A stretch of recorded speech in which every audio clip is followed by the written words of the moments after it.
Share करते हैं। Sorry, थोड़ी अगर पिच हाई हो जाती हो, हम थोड़ा एक्साइटेड हो जाते हैं बात करते करते, तो लगता है कि, और आदत थोड़ी हो गई इस नौकरी में रहते रहते, कभी धीरे से नहीं सुनता है तो जोर से बोलना पड़ता है। सो देखिए, दो तीन चीज याद रखिए। इस बिजनेस का मुस्तकबिल क्या है, इस बिजनेस का फ्यूचर क्या है, कहां आप खड़े हैं। मैंने कहा ना कि यह देश दोराहे पर खड़ा है, चौराहे पर खड़ा है, आप कहां खड़े हैं। मैंने बताया था अभी जस्ट आपको कि इस देश की सबसे बड़ी चुनौती है अनएम्प्लॉयमेंट। एक आंकड़े के अनुसार अभी जो सर्वे होगा और वो आएगा, तो करीब करीब 15 से 16 करोड़ लोग बेरोजगार हैं। अकेले बिहार में 1.5 करोड़ लोग अनएम्प्लॉयड। आपने देखा होगा यह चुनाव, क्योंकि चुनाव के दरमियान और चुनाव के बाद भी अलग अलग टीवी में डिबेट पर हम जाते रहे, अलग अलग विषयों पर लोग बात करते रहा। आपने देखा होगा कि पहली बार सरकार जो आई, उसको भी समझ में आया कि अगर एम्प्लॉयमेंट की बात नहीं करेंगे तो बड़ा मुश्किल। मैं कोई पॉलिटिकल बात नहीं कर रहा हूं, मैं आपको किस चीज पर लाना चाहता हूं उसको जरा देखिए। सरकार के सभी स्टालवार्ट्स इंक्लूडिंग प्रधानमंत्री का पूरा आत्मविश्वास डिग गया, हिल गया कि भाई बेरोजगारी इस देश की सही में बहुत बड़ी समस्या। अब होगा क्या, सुन लीजिए। इस देश में अभी डायरेक्ट सेल का बिजनेस लगभग 27 से 28 हजार करोड़ रुपया का है। अगर किन्हीं को विश्वास नहीं होगा, इकोनॉमिक टाइम्स को पढ़ लीजिए। करीब करीब 26,700 समथिंग बता रहा है वो 2023-24 का 22-23 का। लगभग 28 से 29 हजार करोड़ रुपया का डायरेक्ट सेल का बिजनेस है। इस देश में 84 लाख डायरेक्ट सेलर्स हैं, 84 लाख। इस देश में गिग इकोनॉमी में काम करने वाले, गिग इकोनॉमी आपको जानते हैं, फ्रीलांसिंग, जो फ्री होकर के काम कर रहा है, चाहे वो जोमेटो कर रहा है, चाहे चार्टर्ड अकाउंटेंट या फ्रीलांसिंग जो कर रहा है, गिग इकोनॉमी, उसकी संख्या 2030 तक 2.5 करोड़ हो जाएगी। कि अगर इस देश के बेरोजगारी की समस्या से लड़ना है तो हमको डायरेक्ट सेल को ठीक करना होगा, और ये जो 84 करोड़ है ये 2030 तक कम से कम 5 करोड़ हो जाएगा। आइए, जो गिग इकोनॉमी जो 2030 तक 2.5 से 3 करोड़ होने वाला है, इसका लक्ष्य है कि कम से कम 10 करोड़ लेके चले। आप नीति आयोग के वेबसाइट पर जाके पढ़िए, प्लानिंग हो रही है। केशव ने बताया नहीं कि कैसे क्लासेस में पढ़ाया जाने लगा एमबे का डायरेक्ट सेल, क्योंकि पता है दुनिया में किसी देश को इतनी ताकत नहीं है कि वह सभी लोगों को सरकारी नौकरी। आपको एक और आंकड़ा देते हैं, आपको विश्वास हो। आपको मालूम है कि इस देश में सबसे ज्यादा नौकरी कौन संस्था देता है? Army 10 lakh, railway 7 lakh, post and telegraph 3.5 lakh. Bihar सरकार में टोटल सरकारी और कॉन्ट्रेक्चुअल मिला के 11 लाख। यानी इस देश के सबसे बड़े इंप्लॉयमेंट देने वाली संस्था आर्मी को 10 लाख कैपेसिटी, उसमें भी अग्निवीर आ गया, और अकेले डायरेक्ट सेल में 84 लाख लोग अभी हैं।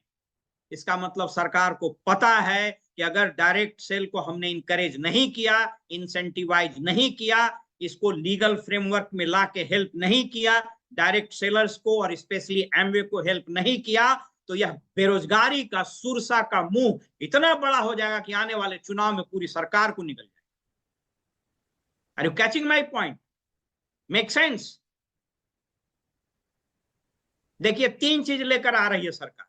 पहला, हो सकता है इसी बजट में हो जाए या हो सकता है अगले बजट में हो, जितने भी गिग इकोनॉमी वाले लोग हैं और जितने भी डायरेक्ट सेलर हैं, उसको सरकार अपने तरफ से इंसेंटिवाइज करने के लिए इंश्योरेंस का कवर दे रही है।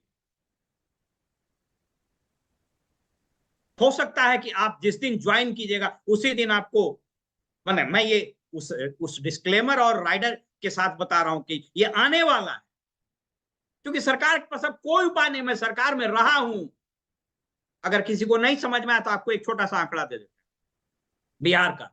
बिहार का बजट है अभी 2,77,000 करोड़। देश का बजट है 47 लाख करोड़, चेक कर लीजिएगा। अगर देश का बजट 47 लाख करोड़ है और मैंने कहा 11 करोड़ लोग बेरोजगार है, अगर 11 करोड़ को नौकरी दे दिया जाए एवरेज 50,000 सैलरी पर, तो क्या होगा? लगभग 40 लाख करोड़ रुपया सैलरी में चला जाएगा। देखो पिक्चर था ना गोविंदा का, इसका कादर खान का, कि नंगा नहाएगा क्या निचोड़ेगा। तो 47 लाख में 40 लाख सैलरी दे देगा तो सरकार पागल है क्या? मंत्री जी लोग अपने कौन गाड़ी से घूमे? असंभव। बिहार का ये 2,77,000 करोड़ का बजट है, जिसमें बिहार की अपनी कमाई होती है 60,000 करोड़। बिहार में 11 लाख कर्मी अभी हैं जिसके सैलरी देने में 65,000 करोड़ रुपया खर्च होता है। भारत सरकार से अगर मदद नहीं मिले तो किसी को सैलरी नहीं मिले, और अगर ये 1.5 करोड़ को और दे दिया जाए तो मिला जुला करके लगभग 1.5 लाख करोड़, 1.25 लाख करोड़ रुपया सैलरी में चला। असंभव है। इसलिए ये वो मृग तृष्णा है जिसमें सब लोग परेशान। ठीक है, किसी को मिलेगी। हम देखते हैं क्यों नीट में क्वेश्चन लीक हो जा रहा है, क्यों क्वेश्चन पेपर लीक हो जा रहा है? क्योंकि अपॉर्चुनिटी कम और एस्पिरेंट्स ज्यादा। असंभव। अरे भैया 70 को सीटें हैं बोगी में, 300 आदमी का रिजर्वेशन कहां से होगा? इसलिए सरकार डायरेक्ट सेल और गिग इकोनॉमी को बगैर आगे बढ़ाए हुए सरवाइव नहीं करेगी। इसलिए आपके अच्छे दिन आ रहे हैं, किसी का आए चाहे नहीं आए। इसलिए just hold on and stay. आप रुके रहिए, नहीं तो फिर वही होगा। आपके दादाजी से पूछिएगा, बोलेंगे कि नरीमन पॉइंट में पहले जानते हो 10,000 रुपये डिसमिल जमीन मिल रहा था 50 गज का, हम तो नहीं लिए। तो अब तो नहीं लिए, तब तो अंबानी बना लिया, हंटी लिया। तो वैसे ही इसमें होगा। 5 साल के बोलेगा जानते हैं हम तो थे उसमें, लेकिन 2024 में छोड़ दिए, बड़ा गड़बड़ा गया। तो फिर तो इंटीलिया जो बना लेगा तो फिर आप देखिएगा। मेरी बात समझ रहे हैं? पहली चीज। दूसरी चीज, हेल्थ। आने वाले समय में आपको बता दें कि हेल्थ सेक्टर जो है वह अब उस मुकाम पर आकर के खड़ा। आप पढ़िए, मैं बार बार क्यों बोलता हूं आंकड़ों पर जाइए, आप मेडिकल के जर्नल्स पढ़िए। मालूम है 2030 तक, 2030 ऑनवर्ड्स, ये जो कल्चर है बड़े कॉर्पोरेट हॉस्पिटल्स का, वो डाइल्यूट होना शुरू हो जाएगा and people will get back to the health and well being. दवाई से आप नहीं ठीक हो सकते हैं बंधु। आपके पास वर्ल्ड की सबसे बड़ी नियामत है न्यूट्रीलाइट, लेकिन सबसे पहले आपको यह समझना पड़ेगा कि whether you are product of Nutrilite और नॉट। इस एज में 1.25 घंटा एक्सरसाइज, आसन और प्राणायाम कर, कोई फर्क नहीं पड़ता। यूनिवर्सिटी में जाके 1-2 घंटा क्लास लेते हैं। अभी इलेक्शन हुआ, कई एक पॉलिटिकल पार्टीज ने बुलाया हमको ट्रेनिंग देने के लिए इलेक्शन के प्रोसेस को। वहां इतना आसान नहीं होता है, क्योंकि वहां तो सब काबिले रहता है। तो उसमें ट्रेनिंग, अलग अलग जगह जाना। You need to learn how to change the gear. 1 number से 4 नंबर, कभी कभी 4 नंबर से बैक गियर लगाना पड़ता। You will have to learn. तो ये दूसरी चीज है। और मैं अंतिम में एक बात करके आपको बात अपनी खत्म करता हूं, क्योंकि मोटे तौर पर 1 घंटा हो। मैं 5 मिनट में अपनी बात को रैप अप कर दूं। देखिए, एक चीज हमेशा याद रखिए जो बहुत मेरा फेवरेट, आपके उत्साह में कमी आई है, आपके विश्वास में भी कमी आई, लेकिन याद रखिए कि जब सूर्य पश्चिम में डूबता है ना, तो आपको इंतजार करना होगा उस पूरब का, और वो पूरब में वो लालिमा छाने लगी। You will have to stay back. लेकिन याद रखिएगा एक चीज, मैंने बताया कि क्यों डायरेक्ट सेल और क्यों एमवे बिजनेस रेलिवेंट और फ्यूचर क्या होगा। फिर से आप पढ़ लीजिएगा एक वर्ल्ड इकोनॉमिक फोरम में एक आर्टिकल, उसमें लिखा है कि ये आर्टिफिशियल इंटेलिजेंस, इसका 3 वर्जन आ गया है, AI1, AI2, AI3, 3 आ गया है। जो बच्चे आईटी में होंगे ज्यादा जानते होंगे, हम तो, मेरे समय में तो हम लोग जब आए थे तो कार्बन कॉपी से रिपोर्ट बनता था। वो कह रहा है कि लगभग 85% जॉब्स, प्रोफेशन और बिजनेस के मॉडल A3 के आते आते समाप्त हो जाएंगे। गौर कीजिएगा, A3 के आते आते, और आपको बताते चलें कि हिंदुस्तान में अभी तक AI के रेगुलेशन के लिए कोई कानून नहीं बना है। यूरोपियन यूनियन में एक पहली कानून बनी थी, हमने अपने एक यूट्यूब चैनल पर उस पर बात भी किया था कि एक कैसे कानून बना। AI3 आते आते 85% of the businesses model, 85% of the jobs will disappear or will be replaced। लेकिन 97% नए भी आ जाएंगे, लेकिन उसमें क्या क्या चीज रिप्लेस नहीं होगा वो सुन लो। AI क्या क्या चीज नहीं रिप्लेस करेगा? पहली चीज, हेल्थ एंड वेलनेस। आपके पास है, इसका मतलब AI will never replace Nutralite and you। Number 2, AI cannot replace human touch business. इसलिए मैं बार बार कहता हूं, this is the business of high touch and high tech. High touch आपका है कि नहीं? आप अपने ऑर्गेनाइजेशन, आप अपने लोगों और आप अपने कस्टमर से प्यार करते हैं कि नहीं, उसको केयर करते हैं कि नहीं? AI कभी नहीं replace. AI can not replace people skill. इस बिजनेस में सबसे बड़ी चीज है पीपल स्किल। उसी आर्टिकल में लिखा है कि AI के बाद 2 काम करने होंगे। जो इंडिविजुअल है उसको अपना स्किल इनहेंस करना होगा, और गवर्नमेंट को इंफ्रास्ट्रक्चर इनहेंस करना। तो गवर्नमेंट इंफ्रास्ट्रक्चर करे ना करे, आप अपना स्किल तो इनहेंस कीजिए जो ऑलरेडी आपके पास है। और ये बिजनेस के मीटिंग्स ऐसे चीजों से मिलता है। People skill. मैं का त्याग कीजिए, अहम का। मैं ही सब कर रहा हूं, आप कुछ नहीं कर रहे हैं, करने वाला तो कोई और है। ईश्वर ने कहा है कि इस धरती पर मैं कहने का अधिकार सिर्फ और सिर्फ ईश्वर को है, खुदा को है, गॉड को है, और किसी को नहीं। इसलिए हम लोग हम बोलते हैं, टीम बोलते हैं, टीम काम करती है। मैं कहना क्या चाह रहा हूं कि AI पीपल स्किल नहीं रिप्लेस करेगा, हेल्थ एंड वेलनेस रिप्लेस नहीं करेगा, हाई टच नहीं रिप्लेस करेगा, डिस्क्रिशन नहीं रिप्लेस करेगा, लव नहीं रिप्लेस करेगा, अफेक्शन नहीं रिप्लेस करेगा, और हैंड होल्डिंग नहीं रिप्लेस। और ये सभी चीजें एमवे बिजनेस में है। इसलिए AI3 मॉडल क्या आ जाए, AI100 मॉडल भी आ जाएगा, Amway will stay and it will stay relevant. इस चीज को याद रखिए। मैं बोलते बोलते बहुत एक्साइटेड हो जाता हूं, इसलिए मुझको पता है इसको कोई रिप्लेस कर ही नहीं सकता, क्योंकि जो यथार्थ है, जो सत्य है, जो बेसिक है, वो कभी रिप्लेस नहीं होता है। दोस्तों, आपसे बात करके बहुत अच्छा लगा, लेकिन हमेशा याद रखिए 3 हथियार। पहला, विनम्रता, विनम्र रहिए। दूसरा, लॉ ऑफ टीथिंग, कुछ देने की आदत। आप किसी को कुछ दे के देखिए ना, कितना अच्छा लगता है। प्यार दीजिए, कुछ ज्ञान आपके पास है वो दे दीजिए, कुछ स्किल सीखे वो सिखा दीजिए।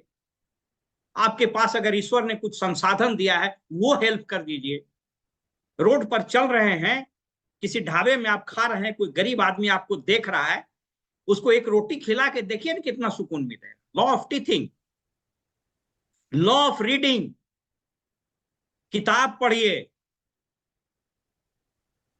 अगर आपने किताब पढ़ना नहीं शुरू किया है तो जल्दी पढ़िए। कहता है 1 साल में जो व्यक्ति 10 किताब पढ़ लेगा ना, नॉन फिक्शन ऑफ कोर्स, अगर 10 किताब कोई आदमी साल भर में पढ़ लेगा, वो जीवन के हर क्षेत्र में सफल हो, वो कभी गरीब रह ही नहीं सकता, वो हमेशा रिच रहेगा, फाइनेंस से भी और मेंटली भी, क्योंकि बहुत सारे लोग फाइनेंशियली रिच होते हैं लेकिन मेंटली पुअर होते हैं। ये बिजनेस हमको इसलिए नहीं अच्छा लगता है इसने मेरे फाइनेंस को बहुत अच्छा कर दिया, बल्कि इसलिए अच्छा लगता है कि इसने मेरे मेंटल ट्रेजर को भी मजबूत किया है, इसको भी गरीब नहीं। इसलिए याद रखिए, सर्वशक्तिमान आप ही हैं, क्योंकि आप ईश्वर के अंश हैं। भगवान ने व्यापार के बारे में देखिए क्या कहा है गीता में, क्यों व्यापार सर्वश्रेष्ठ है। एक समय था उत्तम खेती, मध्यम बार, निश्चित चाकरी, भीख न दान लोग कहते थे। श्रीमद् भगवत गीता में लिखा हुआ है, द्यूतम छलतयाम अस्मि राम, द्यूतम छलतयाम अस्मि तेजस तेजस विनामहम, जयोस्मि व्यवसायोस्मि सत्वम सत्वम बताम।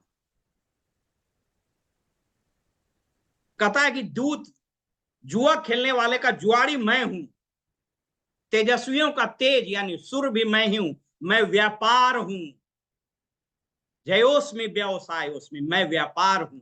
ईश्वर व्यापार है, बशर्ते आप इथिक्स से, मोरालिटी से, ईमानदारी से उसमें। इसलिए याद रखिए, जबरदस्त बिजनेस है, आप जबरदस्त हैं, क्योंकि ईश्वर की समस्त शक्तियां आप में ही। भगवान ने कहा था, जब अर्जुन को नर्वसनेस हुआ, अर्जुन जब दुखी हो रहा था, कहे क्यों घबराते हो, मैं तुम्हारे साथ हूं, और तुम में जब हम हैं तो हम क्या हैं वो सुन लो। उन्होंने कहा कि अक्षरों में ओंकार भी हम ही हैं, पर्वतों में सुमेरु भी हम ही हैं, वृक्षों में पीपल भी हम ही हैं, जलाशयों में सागर भी हम ही हैं, जलचरों में मगरमच्छ भी मैं ही हूं, सर्पों में नाग भी मैं ही हूं, गुरु में वशिष्ठ भी मैं ही हूं, नारी में क्षमा, धृति, माया मैं ही हूं, अश्वों में उच्च श्रवा भी मैं ही हूं। इसलिए याद रखिए, आप तो सर्वश्रेष्ठ हैं, लेकिन अपने अंदर की वो जो भावना है उसको ऊपर लेकर के आए। और ये जो मॉर्निंग न्यूट्रिशन और वेल बीइंग, ये जितनी सारी चीजें हैं ना, ये तो हमारे ग्रंथों में ऑलरेडी लिखी हुई है। उपनिषद का एक श्लोक है, मैं बता ही देता हूं। ओम सहना भवतो सहनो भुनक्तो सह वीर्यं करवावहै तेजस्विनामधीतमस्तु मा विद्विषावहै। उपनिषद का श्लोक है, क्या कह रहा है? ओम सहना भवतु, हम लोग सब लोग को अच्छा भोजन मिले, वी शैल स्टे प्रोटेक्टेड। सहनो भुनक्तो, हम लोग सब लोग अच्छा भोजन मिले। सहवीर्यम करवावहै, हम लोग सब लोग को ज्ञान मिले, हम लोग सब लोग मिल करके काम करें और संपूर्ण ब्रह्मांड को अच्छा बनाए। और एमबी बिजनेस का तो यही श्लोक है, यही फलसफा है, यही दर्शन है, यही principle, helping people around the world.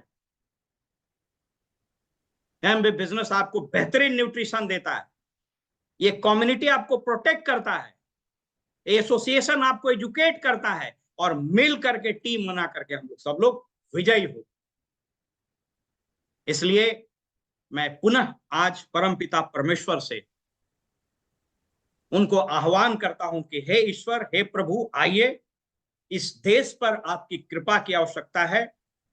एमबे business करने वाले जो तमाम सात्विक, तमाम वैसे लोग हैं जो अपने हाथों में गांडीव उठा करके गरीबी से लड़ना चाह रहे हैं, बुराई से लड़ना चाह रहे हैं, अच्छाई को प्रिवेल करना चाह रहे हैं, रोग से लड़ना चाह रहे हैं, विश्व को निरोग बनाना चाह रहे हैं, सबको सफल बनाना चाह रहे हैं, सबको हैप्पी बनाना चाह रहे हैं। आप एक मिशन में हैं, आप सिर्फ कि बिजनेस में नहीं है कि कुछ पैसा कमा लेंगे, कुछ घर आ जाएगा, कुछ प्रोडक्ट आ जाएंगे, वो तो बाय प्रोडक्ट है। अगर इस भावना से आप काम कीजिएगा, यकीन कीजिए ईश्वर आपके साथ है और आप सफल। तो बहुत बहुत धन्यवाद, आपने इतना समय दिया, आपने सुना। मैं आप सब लोगों के प्रति अपना